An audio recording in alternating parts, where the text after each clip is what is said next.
सबसे पहले तो आप ये नान रोटियां देखिए और इनका टेक्सचर देखिए। मैं इनको एक मुट्ठी में बंद कर पा रही हूँ। ये इतनी नरम नरम रेस्टोरेंट जैसी बनी है कि आप आज का तरीका और नान बनाने की विधि देख करके कहेंगे इतना अच्छा तरीका किसी ने नहीं बताया होगा। झटपट से 5 मिनट में ढेरों रोटियां बना करके तैयार कर लेंगे। कोई भी फंक्शन क्यों ना हो, ढेरों रोटियां बन जाएंगी। तो चलिए देरी किस बात की, आज मैं स्पेशल वीडियो आपके साथ शेयर करने वाली हूँ। तो चलिए शुरू करते हैं। सबसे पहले हमने एक फैले मुँह का बर्तन ले लिया है और इसमें हम लेंगे 250 ग्राम मैदा। मैं 250 ग्राम मैदा के हिसाब से सारा मेजरमेंट बताऊंगी, तो आप ध्यान से देखिएगा। अब हमने लिया है यहाँ पर 1 कप में दही, लेकिन ये जो दही है आधा कप से थोड़ा सा ज़्यादा है और पूरे कप से थोड़ा सा कम है। अगर आप दही खट्टा ले रहे हैं बहुत, तो आप आधा कप ही लें, ठीक है। तो दही का बैलेंस होना बहुत ज़रूरी है। साथ में हम डालेंगे 1 छोटी चम्मच चीनी। चीनी से क्या होता है, मिठास तो नहीं रहेगी हमारी नान में, लेकिन इससे जो खमीर है बहुत जल्दी उठाएगा। और साथ में हम डालेंगे स्वादानुसार नमक। तो नान में बहुत ज़्यादा नमक नहीं डालना होता है क्योंकि इसको हम सब्जी के साथ खाते हैं। और इसमें हम डालेंगे तेल। तो तेल से क्या है, एक मॉइस्चर बना रहता है, सॉफ्टनेस बनी रहती है नान में। तो हम 2 छोटी चम्मच तेल का इस्तेमाल अभी करेंगे, 1 छोटी चम्मच तेल का इस्तेमाल हम बाद में करेंगे।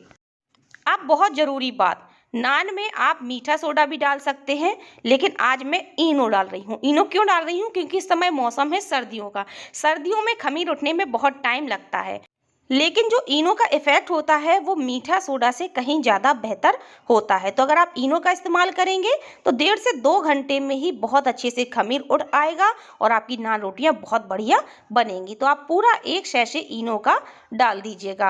अगर इनो बाई चांस नहीं है तब आप यहाँ पर आधा चम्मच बेकिंग सोडा का इस्तेमाल भी कर सकते हैं, लेकिन बेकिंग सोडा डालें तो कम से कम 3 से 4 घंटे के लिए इस आटा को रेस्ट के लिए रखना होगा।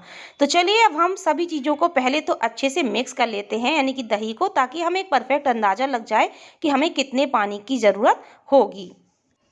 अब हम इसमें थोड़ा थोड़ा पानी डाल करके इसका सॉफ्ट डो बना करके रेडी करेंगे। लेकिन यहाँ पर भी एक बहुत ज़रूरी बात, सर्दी का मौसम है तो आपको गुनगुना या फिर गर्म पानी का इस्तेमाल करना है। अगर आप ठंडे पानी का इस्तेमाल करेंगी तो ये जो आटा है इसका टेम्परेचर भी ठंडा हो जाएगा, तो काफ़ी समय तो इसको रूम टेम्परेचर आने पर लग जाएगा। तो आप पहले से ही गर्म पानी का इस्तेमाल करेंगी तो ये अपना वर्क बहुत क्विकली कर पाएगा। तो आप देख सकते हैं मैंने इसका एकदम सॉफ्ट डो बना करके रेडी कर लिया है। आप बढ़िया सॉफ्ट डो बनाएंगी तो इसकी नान भी अच्छी नरम नरम सॉफ्ट बनेंगी। अब हम 1 चम्मच तेल का इस्तेमाल अब करेंगे। टोटल हमें 250 ग्राम मैदा के लिए 3 छोटी चम्मच का इस्तेमाल करना है। तो थोड़ा सा तेल हम फिर से ले लेते हैं और ऊपर की तरफ हम इसमें तेल लगाते हुए अच्छे से इसको चिकना करेंगे, यानी कि मस लेंगे, ताकि ऊपर ऊपर भी बढ़िया मॉइस्चर आ जाए। और हम जब इसको रेस्ट के लिए रखेंगे तो इसमें पपड़ी जैसी ना जमे और सॉफ्टनेस बरकरार रहे। तो चलिए अब हम इसको मसल करके 1 मिनट तक और अच्छे से चिकना कर लेते हैं। तो हमने आटा को चिकना कर लिया है, आप देख सकते हैं बिल्कुल भी अब तेल नहीं नज़र आ रहा है। अब आपको एक छोटा सा काम और करना है। मैं यहाँ पर इस तरह से एक ट्रांसपेरेंट वाली वाइट वाली पॉलीथिन ले रही हूँ। मेरे पास ये ढेर सारी रखी रहती हैं। आप कलरफुल मत लीजिएगा, वाइट वाली ही लीजिएगा। अगर पॉलीथिन का इस्तेमाल नहीं करना चाहते तो आप कोई सूखा कपड़े में भी इसको लपेट सकते हैं। तो पॉलीथिन से क्या है ना, इसमें बढ़िया गर्माहट रहती है, जो हीट है वो बाहर नहीं निकल पाएगी। आटा भी हमारा हल्का सा गुनगुना टाइप का है, तो हम इसको अच्छे से दबाते हुए लपेट देंगे ताकि कहीं भी एयर ना रह जाए, ये बहुत टाइटली अच्छे से रैप हो जाए। अब हम क्या करेंगे, इसके ऊपर एक हम कटोरा या कोई प्लेट ऐसी लेंगे कि ये पूरी तरह से कवर कर ले और 1.5 से 2 घंटे के लिए हम इसको रेस्ट के लिए रख देंगे। सर्दी के मौसम में थोड़ा टाइम लगता है, लेकिन जिस तरह से हमने इसको बनाया है बहुत ही कम समय लगेगा और आटा हमारा बहुत अच्छा फूल जाएगा। तो चलिए हम 1.5 से 2 घंटे के लिए रख देते हैं। 1.5 से 2 घंटे हो चुके हैं और जो आटा है बहुत अच्छे से फूल गया है। ये देखिए एकदम ऐसा लग रहा है कि पॉलीथिन ही ना फट जाए, क्योंकि ये फूल करके एकदम काफ़ी साइज़ में बड़ा हो गया है। तो अब हम इसको पॉलीथिन से निकाल लेते हैं। अब मैं आपको इसका टेक्सचर दिखाती हूँ। ये देखिए, आप ध्यान से देखिएगा, जो खमीर है उसकी वजह से किस तरह से अंदर आटा एकदम फ्लेक्सिबल हो गया है और इसमें एकदम से होल्स जैसे दिखने लगे हैं। अब आपको क्या करना है, कोई जहाँ पर भी आप रोटी वगैरह बनाते हो, चकले पर या चॉपिंग बोर्ड पर, तो उसमें आपको आधा मैदा को अलग रख देना है और आधे मैदा को आपको निकाल लेना है। अब हम निकाल करके एक बारी इसको अच्छे फिर से चिकना कर लेंगे। चिकना करने के बाद इसको हम इस तरह से रोल करेंगे ताकि हम इसकी लोइयां काटते बन जाएं। तो अब हम थोड़ा सा हाथों में परथन लगा लेते हैं ताकि जो मैदा है थोड़ा चिपके ना।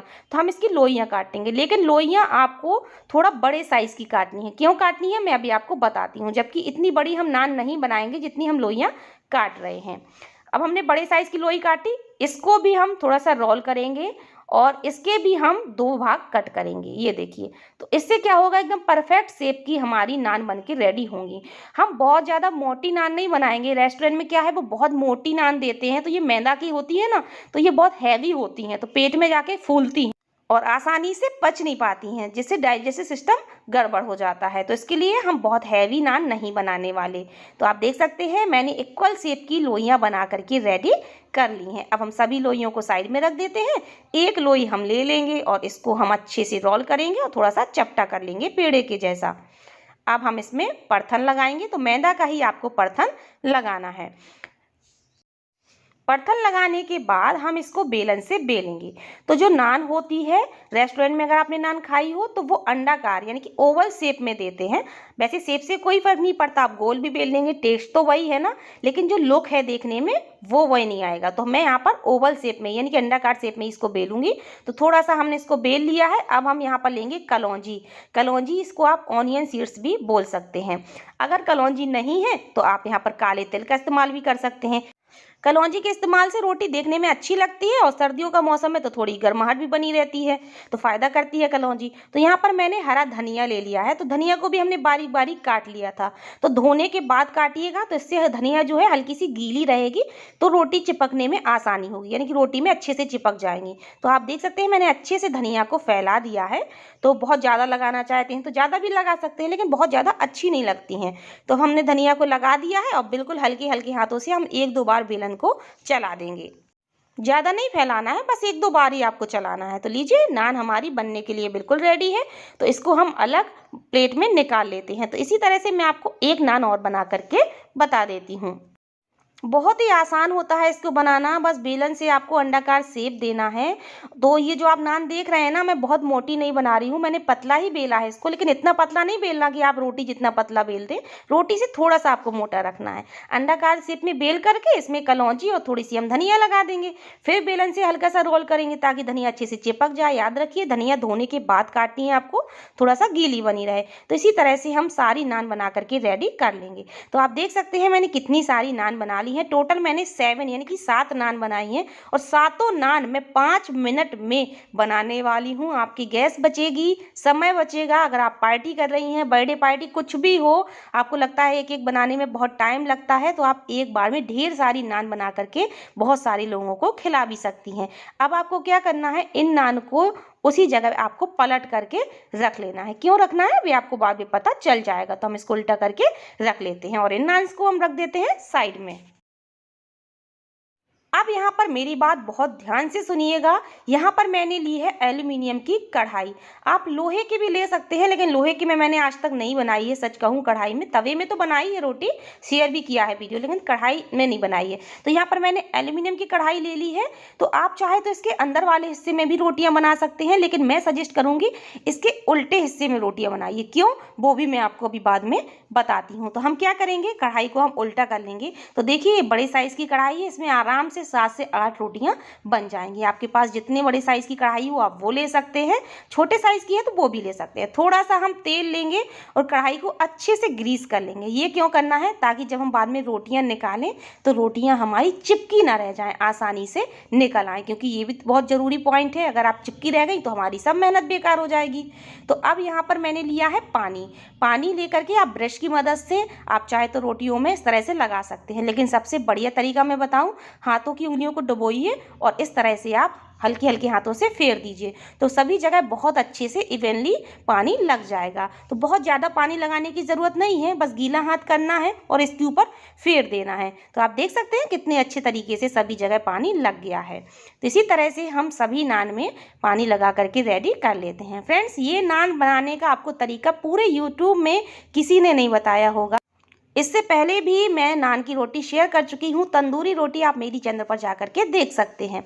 अब यहाँ पर हमने जो कढ़ाई ग्रीस करके रखी हुई थी ना, इन नान को हम अच्छे से इसके ऊपर चिपका देंगे। चिपकाना क्या है, ओनली रखना है, ये अपने आप ही चिपक जाएंगी। तेल की लेयर है तो बाद में निकल भी जाएंगी। तो सभी नान को हम साइड में चारों तरफ एक से तरीके से चिपका देते हैं। थोड़ा सा बीच में स्पेस छोड़ दीजिएगा, बिल्कुल जरा सा, बहुत ज़्यादा नहीं, हल्का सा। तो आप देख सकते हैं कितने आसानी से ये चिपक रही हैं, बिल्कुल भी नहीं गिर रही हैं। अब एक ज़रूरी बात, आप सोच रहे होंगे यहीं पर रक्षा ने चिपका दिया, गैस में तो अभी रखा ही नहीं। एक्चुअली में गैस में आप रख देते ना तो ये कढ़ाई गर्म होने लगती, फिर आपको चिपकाते नहीं बनती उस टाइम पे। तो यहाँ पर आप आराम से, जैसा आपका मन हो, अच्छे से नहीं भी चिपकी हैं तो आप इनको उठा करके दूसरी जगह भी सेट कर सकते हैं, क्योंकि अभी ये ठंडी हैं तो आराम से अभी निकल भी जाएंगी। तो आप देख सकते हैं मैंने सभी जगह रोटियों को अच्छे से चिपका दिया है। तो देखा आपने, पूरी सातों रोटियां हमारी कढ़ाई में आसानी से बन गई। तो अब चलते हैं हम गैस की तरफ। अब यहाँ पर आप एक बात देख सकते हैं कि गैस मेरी छोटी है, कढ़ाई उस हिसाब से बहुत बड़ी है, तो इसका एक हैंडल ना गैस के बाहर आ रहा है। तो इसके लिए हम एक जुगाड़ लगाते हैं। इस तरह से हम एक गिलास रखेंगे ताकि कढ़ाई हमारी बैलेंस हो सके। अब हम गैस को जला लेते हैं और बिल्कुल फुल फ्लेम करेंगे। आपके यहाँ हो सकता है छोटी कढ़ाई हो, उसमें ज़रूरत ना पड़े आपको गिलास की। अब हमने कढ़ाई को बैलेंस करते हुए रख दिया है। फ्लेम को बिल्कुल हाई करना है, अब आपको कुछ भी नहीं करना है। बीचों बीच गैस जल रही है, ऊपर हमारी कढ़ाई रखी है, तो ये बन गया हमारा तंदूर। तो पूरी जगह हीट अपने आप ही फैलेगी, तो आप बिल्कुल टेंशन मत लीजिए, ना आपको कढ़ाई घुमाने की ज़रूरत है, बस ऐसे ही रखी रहने दीजिए। थोड़ी देर में ही आप देखेंगे कि किस तरह से सभी की सभी रोटियों में बबल्स बन गए हैं। आप देख सकते हैं, मैं आपको पास से भी दिखा देती हूँ। तो आप ध्यान से देखिए, मैं पीछे की रोटियां भी दिखा रही हूँ, सभी जगह इवेनली हीट गई है, तो सभी रोटियों में इस तरह से बबल्स बन गए हैं। ये इंडिकेशन है कि आपकी रोटियां बहुत बहुत बढ़िया बन रही हैं। ये देखिए, तो जैसे ही सभी रोटियां अच्छे से इस तरह से बबल्स बन जाएं, फूलने लगें, तो आप समझ लीजिए कि अब इनको पलटने की बारी आ गई। तो इतने बबल्स बनने में सिर्फ मुझे 2 मिनट का समय लगा है, इससे ज़्यादा बिल्कुल भी नहीं लगा, क्योंकि हाई फ्लेम थी। तो इसको पलटने के लिए हम क्या करेंगे, कपड़े की मदद लेंगे और इनके हैंडल को पकड़ेंगे और इसको पलट देंगे, क्योंकि इसके हैंडल हल्के हल्के गर्म हो चुके। अब बस फ्लेम को हम हाई या मीडियम रखेंगे, एकदम लो मत रखना ताकि हीट ऊपर निकलती रहे, और बस थोड़ा सा मीडियम कर देते हैं। और बस मीडियम टू हाई फ्लेम पर हम कढ़ाई को हैंडल पकड़ते हुए आसानी से इस तरह से घुमाते जाएंगे। चारों तरफ आप घुमाते जाइए ताकि सभी रोटियों में हीट पहुंचे। आप चाहे तो बीच बीच में इसको पलट करके चेक भी कर सकते हैं। तो 2 मिनट ही लगे, सारी रोटियां सिक गई हैं, लेकिन मुझे लग रहा है कि साइड की एक रोटी अभी थोड़ा सा कम सिकी है, तो बस उसी तरफ को हम थोड़ी सी हीट और दिखा देते हैं। तो 2-3 मिनट सिकने में लगेंगे, 2-3 मिनट आपको चिपकाने के बाद लगेंगे। टोटल 5 मिनट में आपकी इतनी सारी रोटियां बन करके रेडी हो जाएंगी। तो आप देख सकते हैं मैंने सभी रोटियों को बहुत अच्छे से सेक लिया है। ये देखिए, बिल्कुल रेस्टोरेंट जैसी रोटियां हमारी सिक के रेडी हुई हैं। तो इनको हम अलग निकाल लेते हैं, गैस को बंद कर देते हैं। तो देखा आपने कितनी बढ़िया हमारी रोटियां बनी हैं। तो अब हम क्या करेंगे, यहाँ पर हम अभी ही घी लगा देते हैं। तो ब्रश की या चम्मच की मदद से आप घी, अगर बटर लगाना चाहते हैं, बटर नान बनाना चाहते हैं तो बटर लगा लीजिएगा, कोई दिक्कत नहीं है। तो आप चाहे तो इनको निकालने के बाद भी बटर या घी लगा सकते हैं। तो फिलहाल मैंने कढ़ाई में लगे लगे ही घी लगा दिया है। घी लग गया, लेकिन अब बारी आती है इसको निकालने के लिए। निकालने के लिए इस तरह से कोई स्पैचुला ले लीजिएगा और बस कोने पर आप इसको चारों तरफ से इसके एजेस अलग करते हुए इसको निकाल लीजिएगा। बहुत ही आसान है, एक भी रोटी आपकी नहीं चिपकेंगी। ये देखिए कितनी आसानी से निकल गई। दूसरी साइड भी बहुत अच्छी से रोटियां सिक गई हैं। तो इसी तरह से हम सभी रोटियों को निकाल लेते हैं। तो देखा आपने नान रोटी बनाना कितना आसान है। हमने सभी सातों रोटियां अपनी निकाल ली हैं। सभी रोटियां हमारी बहुत ही बढ़िया सिकी हैं, ये आप देख सकते हैं।